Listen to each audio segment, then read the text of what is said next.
বিসমিল্লাহির রহমানির রহিম। আজকে তৈরি করে দেখাবো পৃথিবীর সবচাইতে সহজ এবং সবচাইতে মজাদার ঝটপট নাস্তা। আসসালামু আলাইকুম everyone, welcome to my channel. আজকে বানিয়ে দেখাবো একটি ডিম ও 3 টুকরা পাউরুটি দিয়ে সন্ধ্যার ঝটপট নাস্তার রেসিপি। এই নাস্তাটি মেহমান বসিয়ে রেখে মাত্র 10 মিনিটে অনায়াসে বানিয়ে ফেলতে পারবেন। আর এই নাস্তাটি খাওয়ার পর মেহমান আপনার প্রশংসায় পঞ্চমুখ হয়ে যাবে। তো আশা করছি আমার আজকের রেসিপিটি আপনাদের কাছে খুবই ভালো লাগবে। তো চলুন দেখে নেওয়া যাক আজকের রেসিপিটি আমি কীরকমভাবে করছি। তো এই যে এখানে আমি একটা বোল নিয়ে নিয়েছি, আর বোলের ভিতরে সিদ্ধ করা 2টি ডিম দিয়ে দিচ্ছি, আর নিয়েছি 3 টুকরা পাউরুটি। আমি পাউরুটিগুলোকে পানিতে ভিজিয়ে নিয়েছি, আর নিয়েছি এখানে গ্রেটার। আমি একটা ডিমকে গ্রেট করে নেব। আপনারা চাইলে হাত দিয়ে টুকরা করেও নিতে পারেন। আমি দেখুন কিপটা 2টা ডিম আপনাদেরকে দেখিয়ে একটি ডিম দিয়ে আমি আপনাদেরকে রেসিপিটি বানিয়ে দেখাচ্ছি। আসলে এতগুলো নাস্তা বানিয়ে আমার খাওয়ার মানুষ নেই, এজন্য আর কি কিপটা হই। আর যাই হোক, নষ্ট করার মন মানসিকতা আমার নেই, এজন্য আর কি। আমার বাচ্চাটা খুবই ছোট, আর বাচ্চার বাবাও তো বেশিরভাগ সময় বাইরে থাকে, এতগুলো খাওয়ার আর কি মন মানসিকতা থাকে না আমার। তো গ্রেট করে নেওয়া হয়ে গেছে। এরপর আমি একটা বড় সাইজের পেঁয়াজ কুচি দিয়ে নিলাম, 3টা কাঁচামরিচকে আমি টুকরো টুকরো করে কেটে নিয়েছি, আর ফ্রোজেন করা আমি ধনিয়া পাতাটা দিয়ে নিলাম। ধনিয়া পাতাটা অপশনাল, চাইলে দিতেও পারেন না দিতে পারেন।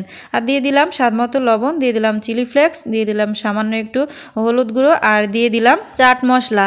আপনারা চাইলে এখানে টালা জিরার গুঁড়াটাও ব্যবহার করতে পারেন, তবে চাট মশলাটা দিলে বেশি ভালো লাগে। তো সবগুলো আমি মিশিয়ে নেব। মিশিয়ে নেওয়ার পর দেখছি যে আমার বাইন্ডিংটা খুব নরম।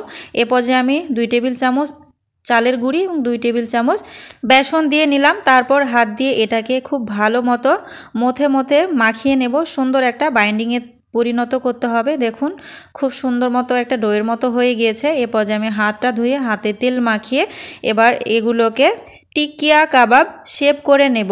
আপনারা চাইলে এটাকে চমচম শেপটাও দিতে পারেন। আজকে আমি এটাকে টিকিয়া কাবাবের শেপটাই করে নেব, আমার গোলাকারটাই বেশি ভালো লাগে। তো এটাকে কোট করার জন্য আমি এখানে ব্রেড নিয়েছি। ব্রেডটাকে ভেজে ব্লেন্ডারে ব্লেন্ড করে নিয়েছি। আর এরকমভাবে কিন্তু কোট করে নেওয়ার ফলে দেখতেও সুন্দর লাগে, আর খেতেও কিন্তু অনেক বেশি মজা লাগে। আমি আপনাদেরকে দেখিয়ে দিলাম কীরকমভাবে কোট করতে হয়। তো আমি আপনাদের সুবিধার্থে আরও একটা বানিয়ে দেখাচ্ছি। অনুরূপভাবেই কিন্তু তেল মাখিয়ে নিতে হবে হাত ধুয়ে, তা না হলে আবার লেগে যাবে। তো কোট করার সময় কিন্তু হাতে লেগে যায়। তো বন্ধুরা, এতক্ষণ পর্যন্ত যারা আমার ভিডিও দেখছেন কিন্তু ভিডিওতে একটি লাইক দেননি, প্লিজ এ পর্যায়ে এসে ভিডিওতে একটি লাইক দিয়ে চ্যানেলটি সাবস্ক্রাইব করে বেল বাটনটি অল করে রাখবেন আমার নিত্য নতুন রেসিপি দেখার জন্য। তো আপনাদের সাথে কথা বলতে বলতে আমার অফ ক্যামেরায় সবগুলো কাবাব বানিয়ে নেওয়া হয়ে গিয়েছে। আমি একটা প্লেটের ওপর সাজিয়ে নিচ্ছি। এটা কিন্তু একটু নরম হয়ে থাকে, আমি এটাকে ডিপ ফ্রিজে রেখে একটু শক্ত করে নেব। আর এই নাস্তাটি আমি বানিয়েছিলাম দুপুরে তো নাস্তা খাওয়া যায় না, রাতের বেলা খেতে হয়। তো রাতের বেলা আমি এটাকে ডিপ ফ্রিজ থেকে বের করে ভাজতে চলে যাচ্ছি।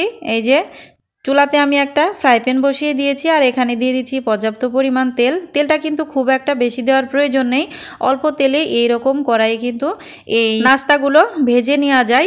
তো তেলটা হালকা গরম হয়ে আসলে আমি সবগুলো কাবাবগুলো দিয়ে নিলাম। এ পর্যায়ে চুলার আঁচটাকে মিডিয়াম টু লোয়ের মাঝামাঝি রেখেই এই নাস্তাটি কিন্তু ভেজে নিতে হবে। জোরে যদি জাল দেন তাহলে কিন্তু উপরটা কালার হয়ে যাবে আর ভেতরটা কাঁচা থেকে যাবে। এই জন্য সময় ধরে ধৈর্য ধরে এটাকে আস্তে জালে ভাজতে হবে।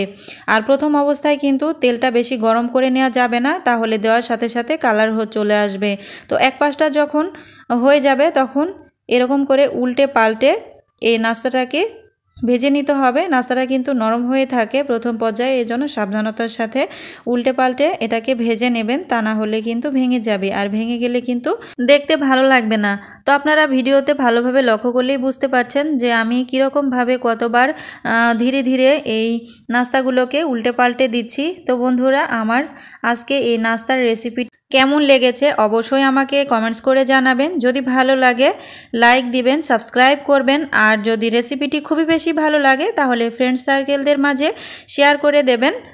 আর বেল বাটনটি অল করে রাখবেন আমার নিত্য নতুন রেসিপি দেখার জন্য। দেখুন আপনাদের সাথে কথা বলতে বলতে কিন্তু আমার সবগুলো নাস্তাই ভেজে নেওয়া হয়ে গিয়েছে। আমি চুলার জালটাকে অফ করে দিয়ে আস্তে আস্তে তেল থেকে ছাড়িয়ে নিচ্ছি। তো এটাকে বেশি মজাদার করতে আমি এখানে টমেটো সস নিয়েছি। তো টমেটো সস দিয়ে কিন্তু এই নাস্তাটা খেতে অসাধারণ লাগে, বানানো মাত্রই ফুরিয়ে যাবে। সন্ধ্যার নাস্তায়, চায়ের আড্ডায় এই রেসিপিটি বেশ উপযোগী, বা মেহমান আসলে আপনারা পোলাও অথবা বিরিয়ানির সাথে এই রেসিপিটি অনায়াসে সার্ভ করতে পারবেন। মেহমানরা খেয়ে কিন্তু আপনার প্রশংসায় পঞ্চমুখ হয়ে যাবে। তো আমি আপনাদেরকে একটা ভেঙে খাইয়ে দেখাচ্ছি। এই নাস্তাটা কিন্তু ভীষণ ক্রিস্পি, আপনারা না খেলে বুঝতে পারবেন না। অবশ্যই আমার রেসিপিটি ফলো করে জীবনে একবার হলেও ট্রাই করবেন। আজকের মতো এখানে বিদায় নিচ্ছি, ভালো থাকবেন সবাই। আসসালামু আলাইকুম।